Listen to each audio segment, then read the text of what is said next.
The overall goal of this procedure is to transplant cells or viruses into mouse fetuses. First, make an incision on the ventral aspect of the mouse. Next, exteriorize the uterus and fetuses, and then perform the in utero injections. Finally, gently return the uterus back to the peritoneal cavity and close the abdominal fascia and skin. Ultimately, results can be obtained that demonstrate cellular engraftment or gene expression through PCR, flow cytometry, or immunohistochemistry.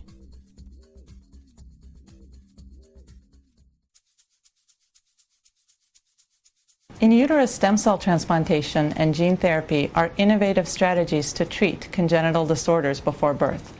We can take advantage of the immature fetal immune system to induce tolerance to allogeneic cells or foreign proteins.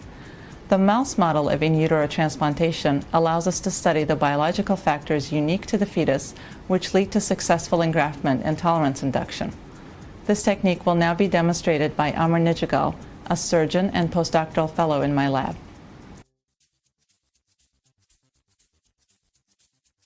The preparation of injection pipettes begins with pulling glass pipettes using a pipette puller that has been calibrated for separation of the pipette to occur within 15 seconds. Position the pipette in the pipette puller and secure it in place using the top and bottom clamps. Next, press the pull button. The filament will get hot and the pipette will separate. The pipette will have a taper where it separates.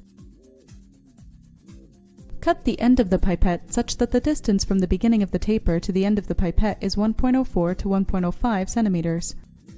Because the length of the pipette is inversely proportional to the caliber of the pipette orifice, making a longer pipette will result in a weaker tip that is more susceptible to